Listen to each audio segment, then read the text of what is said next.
Assalamualaikum warahmatullahi wabarakatuh. Saya Zaki Julian Nur.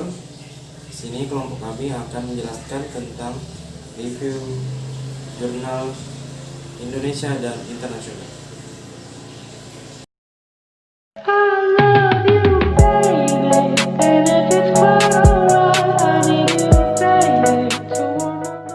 Assalamualaikum warahmatullahi wabarakatuh. Saya Muhammad Dio Perwirasatya ingin mereview jurnal yang berjudul Faktor-faktor yang mempengaruhi kualitas pengungkapan informasi tanggung jawab sosial perusahaan dan dampaknya terhadap cost of equity. Tahun 2020, jurnal ini volume ketiga nomor 1 ditulis oleh Eka Pratna Paradita. Tujuan penelitian yaitu untuk mengetahui pengaruh dari besaran perusahaan, profitabilitas, leverage, dan kualitas corporate governance terhadap kualitas pengungkapan informasi tanggung jawab sosial atau CSR, serta dampak kualitas pengungkapan informasi tanggung jawab sosial CSR terhadap cost of equity pada perusahaan yang mengikuti pemeringkatan CG. Metode penelitiannya yaitu kuantitatif. Sampelnya semua perusahaan yang mengikuti pemeringkatan CG pada 2011 sampai dengan 2016. Hasil penelitiannya yaitu perusahaan dengan profitabilitas tinggi cenderung memiliki CSR yang berkualitas. Temuan lainnya mengindikasikan bahwa semakin baik corporate governance yang ada pada perusahaan, maka kualitas informasi sosial yang diungkapkan oleh perusahaan juga semakin baik. Hasil ini berbeda dengan pengaruh besaran perusahaan dan leverage terhadap kualitas pengungkapan CSR. Hasil penelitian membuktikan bahwa kecilnya besaran perusahaan dan tinggi rendahnya leverage tidak mempengaruhi kualitas pengungkapan informasi CSR perusahaan. Penelitian ini juga menguji pengaruh kualitas pengungkapan informasi tanggung jawab sosial perusahaan atau CSR terhadap cost of equity. Hasil penelitian menunjukkan bahwa kualitas pengungkapan informasi tentang tanggung jawab sosial perusahaan CSR berpengaruh negatif terhadap cost of equity. Hal ini mengindikasikan bahwa pengungkapan CSR yang berkualitas dapat membantu mengurangi resiko yang tidak dapat diobservasi dan karenanya dapat mengurangi cost of equity. Kelebihan dari jurnal ini, semua perhitungannya lengkap, semua data-datanya lengkap, dan pembaca jadi tahu tentang jurnal ini. Sekian dan terima kasih.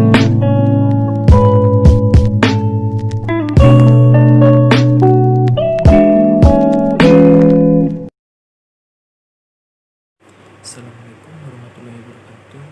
Pada kesempatan kali ini saya ingin membahas suatu jurnal yaitu yang berjudul Analisis Perbedaan Manajemen Laba Sebelum dan Sesudah Penerapan Standar Akuntansi Keuangan Konvergensi FRS.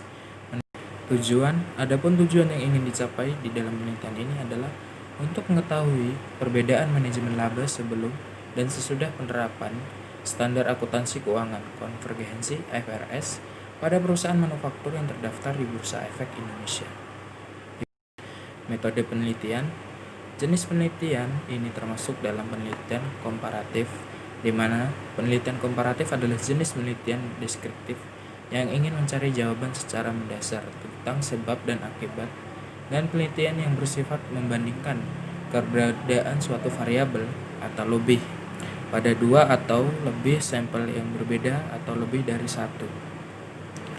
Objek penelitian dalam penelitian ini adalah perusahaan manufaktur yang terdaftar di Bursa Efek Indonesia dari tahun 2009 sampai dengan tahun 2012.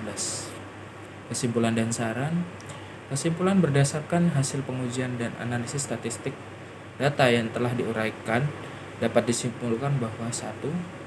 Tidak terdapat perbedaan yang signifikan antara manajemen laba akrual sebelum dan sudah penerapan standar akuntansi keuangan konvergensi IFRS. 2. Tidak terdapat perbedaan yang signifikan antara manajemen laba real melalui aktivitas arus kas operasional abnormal sebelum dan sesudah penerapan standar akuntansi keuangan konvergensi IFRS. 3. Tidak terdapat perbedaan yang signifikan antara manajemen laba real melalui aktivitas biaya produksi abnormal sebelum dan sesudah penerapan standar akuntansi keuangan konvergensi IFRS. Saran. Adapun saran yang dapat diberikan di dalam penelitian ini ada sebagai berikut. Yang pertama, bagi pihak investor, hasil penelitian ini dapat dijadikan sebagai dasar pertimbangan dalam mengambil keputusan investasi pada suatu perusahaan yang melakukan kebijakan penerapan standar akuntansi keuangan di Bursa Efek Indonesia, karena dengan tinggi atau rendahnya tingkat praktik manajemen laba yang dilakukan oleh satu perusahaan akan mengaruhi keputusan investor dalam penanaman investasi atau mempertahankan investasinya pada perusahaan tersebut. Hal ini bertujuan agar investor atau calon investor dan kreditur atau calon kreditur tidak mendapatkan informasi keuangan yang menyesatkan atas tindakan praktik manajemen laba yang dilakukan, mengingat bahwa tidak terdapat perbedaan praktik manajemen laba yang dilakukan baik sebelum maupun sesudah penerapan standar akuntansi keuangan. Kedua, bagi perusahaan yang telah melakukan kebijakan standar akuntansi, disarankan agar menerapkan standar akuntansi keuangan berbasis IFRS dengan baik, karena jika SAK IFRS tersebut benar 20 diterapkan, maka akan memberikan informasi keuangan yang lebih berkualitas sehingga dapat digunakan oleh pihak luar dalam pengambilan keputusan. Di samping itu, hasil penelitian ini juga dapat dijadikan pertimbangan bagi pihak IAI dalam perumusan standar akuntansi keuangan. Terdapat pengimplementasian standar akuntansi IFRS. Yang terakhir, ketiga, untuk perbaikan bagi penelitian selanjutnya, yaitu peneliti selanjutnya dapat melakukan analisis lanjut dan seperti analisis pothole test, uji lanjut standar yang lebih baik, atau dengan melakukan uji regresi logistik yang sehubungan dengan penerapan standar akuntansi berbasis IFRS ini, seperti relevansi nilai, ukuran perusahaan, financial rate, dan institusional investor yang ditimbulkan dalam peningkatan kualitas laporan keuangan sebelum dan sesudah penerapan standar akuntansi keuangan. Sekian dari kelompok kami, mohon maaf apabila ada salah. Terima kasih sudah menonton.